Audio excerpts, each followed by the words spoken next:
তাদের এই সময় গ্যাপ পড়া খুবই স্বাভাবিক। একটা জিনিস মনে রাখবা যে তোমার পড়াশোনাটা যে হবে, তুমি দেখো যখনই তোমার মনে হচ্ছে গ্যাপ পড়ে গেছে তখনই তার পরের দিন থেকে ফুল দমে একেবারে পড়াশোনা শুরু করে দিতে হবে। কেন পড়াশোনা শুরু করে দিতে? অনেক গ্যাপ পড়ছে। তুমি মনে করবা যে তোমার গ্যাপ পূরণ করার জন্য তোমাকে আবার অনেক পরিশ্রম করতে হবে। এখন পরিশ্রম করতে করতে তোমার হঠাৎ করে মোটিভেশন হারাই ফেলবা। আবার কি হবে? তোমার পড়াশোনার লেভেলটা এখন মনে করো তলানিতে, এই জায়গায় এসে তলানিতে পৌঁছেছে, এই জায়গায় আছে।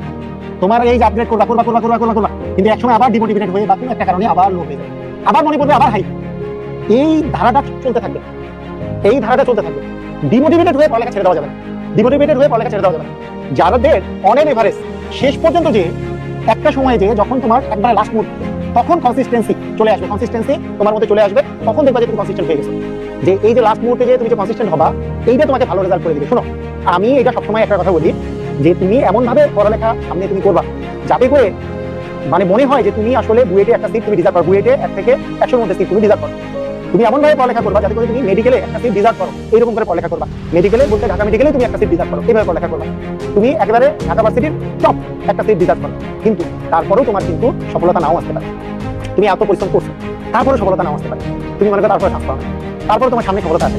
মনে রাখবা এই যে পাও নাই, এই না পাওয়াটা তোমার জন্য পুঁজি। তুমি সামনে তোমার এত বড় কিছু একটা আসতেছে, সামনে তোমার এই পুঁজিগুলো বড় হতে হতে তুমি ডিজার্ভ করো কিন্তু পাও না, সামহাও পাও। এই পুঁজিটা বড় হতে হতে এমন একটা বড় পর্যায়ে কিছু চলে আসবে যেটা তুমি কল্পনাও করতে পারবে না, যেটা তুমি বিলিভও করতে পারো না, সেরকম একটা জিনিস তোমার তৈরি হবে। তাহলে যারা পরিশ্রম করে, তুমি মনে করো কলেজে ভালো রেজাল্ট করতে পারো না, তুমি সামনে টেস্টে ভালো রেজাল্ট করতে পারো না, তুমি মানে ইয়ার ফাইনালে ভালো রেজাল্ট করতে পারো, তোমার পুঁজি এগুলো হচ্ছে যে না আমি যে এত পরিশ্রম করছি এটার একটা তো ফলাফল পাবো, কোন সময় পাবা? ভর্তি করতে পাইতে পারো বা তারপরেও পাইতে পারো। এই টেনশনের কোনো কারণ নাই। তোমাকে মেইন জিনিসটা হচ্ছে তোমার পরিশ্রম। তুমি পরিশ্রম করবা, ইনশাল্লাহ তুমি পরিশ্রম করলে তুমি ইনশাল্লাহ তুমি টুডে অর্জন তুমি বড় ধরনের সফলতা পাবে। বুঝতে পারছো? এটা জিনিস মাথায় রাখবে। ওকে, ক্লিয়ার? এটা আজকে পরিশ্রম চালাই যেতে হবে, এটা মাথায় রাখবে। তুমি যদি পরিশ্রম না করো, যে পরিশ্রম করছে সে ডিজার্ভ করে, তোমার সিটটা সে ডিজার্ভ করে। তো সেই জন্য তুমি এখন থেকে পরিশ্রম করা শুরু করে দাও, কোনো সমস্যা নাই, ডিমোটিভেটেড হওয়ার কিছু নাই। যারা বুয়েটে ফার্স্ট হয় এরকম অনেক ছেলে মাথা দিয়ে গেছে, 1 থেকে 10-এর মধ্যে অনেক ছেলে গেছে, 1 থেকে 100-এর মধ্যে অনেক ছেলেদের সাথে আমি কথা বলছি, এরাও ডিপ্রেস থাকে, টপ স্টুডেন্টরা ডিপ্রেস থাকে। তুমি যদি নিজেকে টপ স্টুডেন্ট মনে করো, ডিপ্রেস থাকতেই পারো, ওদের কথা ভেবে। তুমি যদি নিজেকে টপ স্টুডেন্ট মনে না করো, এখন থেকে ভাবা শুরু করো তুমিও টপ স্টুডেন্ট। ইনশাল্লাহ তুমিও ভালো করো। একটু পড়াশোনা কম হচ্ছে তো এই জন্য অন্যরা একটু বেশি কাছে তো টেনশন, সামনেই তুমি কামব্যাক করবা।